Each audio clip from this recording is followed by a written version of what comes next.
Mon poster synthétise quelque peu le projet de recherche que je mène dans le cadre de mon doctorat et dont je vais vous exposer à présent les grandes lignes. Alors pour faire simple, j'étudie un groupe de prêtres, un collège sacerdotal connu sous le nom de Kundekemviri Sacris Faciundis, c'est-à-dire les 15 hommes chargés d'organiser les rites sacrés. Alors pour commencer, je me dois de recontextualiser un petit peu mon sujet de recherche. Il faut savoir que la religion romaine et de manière générale les religions polythéistes antiques revêtent une forte dimension collective. On accomplit des rites pour obtenir des dieux qu'ils assurent le bien-être d'une collectivité donnée. Ces communautés peuvent être diverses, familles, associations professionnelles, unités militaires, etc. Dans le cadre de ma recherche, on se situe à l'échelle de la cité. On parle alors de culte public qui comprend les rites réalisés au nom de l'État, de la communauté, des citoyens. Ces rites sont effectués à la fois par des magistrats, prêteurs, consuls, qui agissent dans le cadre de leur mandat annuel, et à la fois par un personnel spécialisé, les prêtres, qui sont le plus souvent nommés à vie. Alors ces prêtres sont organisés en une série de collèges, et parmi ces collèges, on en trouve 4 dits majeurs, le collège pontifical, les augures, les Kundekemvir Sacris Faciundis et les Septemvir Epulonum. Le recrutement de ces prêtres se fait strictement parmi les sénateurs. Cela signifie que ces prêtres accomplissent en parallèle une carrière au service de l'administration impériale. Ils suivent le cursus honorum traditionnel et forment en quelque sorte une minorité distinguée au sein du Sénat. Il faut savoir également que l'empereur est membre de droit de ces 4 collèges dès son avènement ou depuis sa désignation comme successeur officiel. Ces collèges religieux sont donc fondamentalement politiques, à la fois en raison de la nature des actes religieux qu'ils posent, c'est-à-dire au nom de la communauté des citoyens, au nom de l'État, mais aussi en raison de leur composition. Ce sont des sénateurs accomplissant une carrière politique et formant une aristocratie autour de la figure du prince. Ma recherche se concentre donc sur un de ces collèges majeurs, le collège des Kundekemvir Sacris Faciundis, du début du règne d'Auguste, en moins 27, à l'interdiction des cultes païens par Théodose en 391.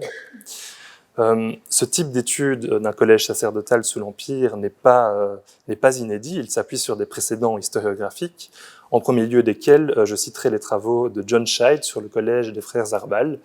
Les recherches de John Scheid tiraient parti d'une documentation particulièrement précieuse, les commentaires des frères Arbal, c'est-à-dire les comptes rendus annuels des activités de la confrérie sous l'Empire, gravés sur la pierre. Cette importance de la documentation, elle entre aussi en ligne de compte pour les Kundekemvir, j'y reviendrai un petit peu plus loin. Toujours est-il que John Scheid a créé un modèle à répliquer d'études d'un collège sacerdotal public sous l'Empire.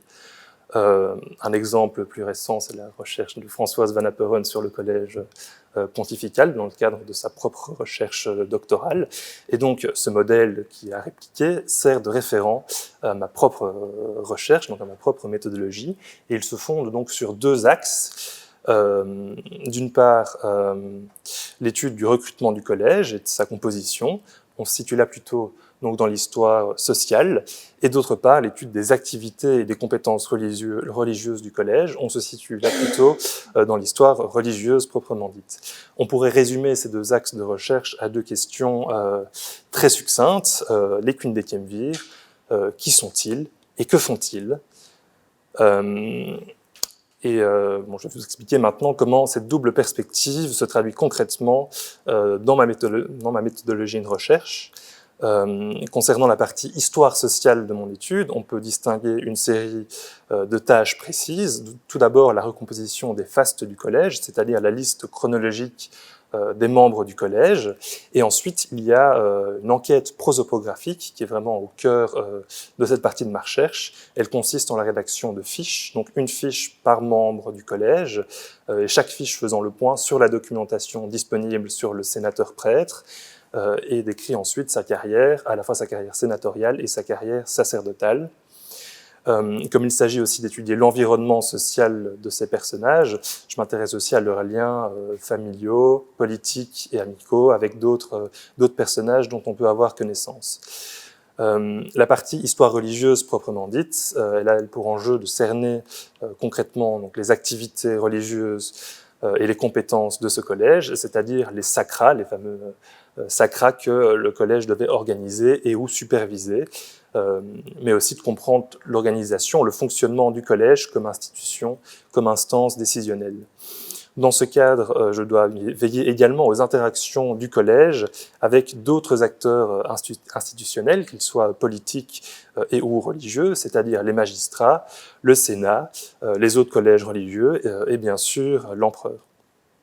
Enfin, il y a la question de la documentation pour mener à bien une telle recherche. En effet, pas de recherche scientifique en histoire sans ancrage dans les sources, qu'il s'agit de récolter en un ensemble cohérent et d'analyser selon une méthodologie rigoureuse. Ma recherche doit donc s'appuyer sur le dépouillement et l'exploitation systématique des sources disponibles sur le collège et sur ses membres.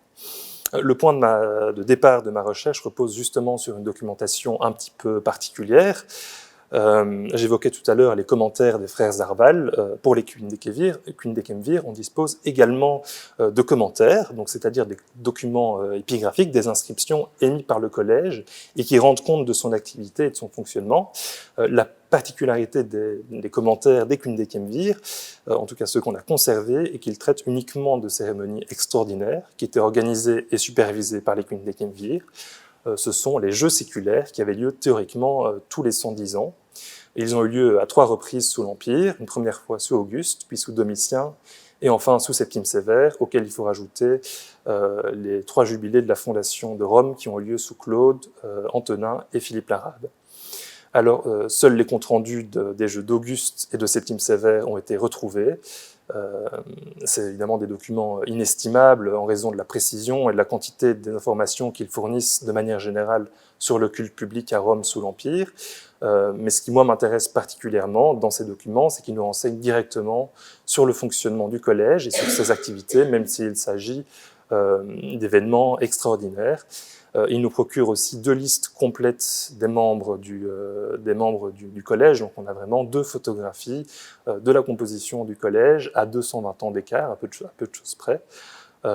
Et donc ce sont ces sources épigraphiques qui servent de point de départ pour l'analyse de la composition du collège et pour l'étude de son action religieuse. Et d'ailleurs, en arrière-fond du poster, on voit une partie des fragments des commentaires des jeux séculaires de Septime Sévère. Voilà. Je vous remercie.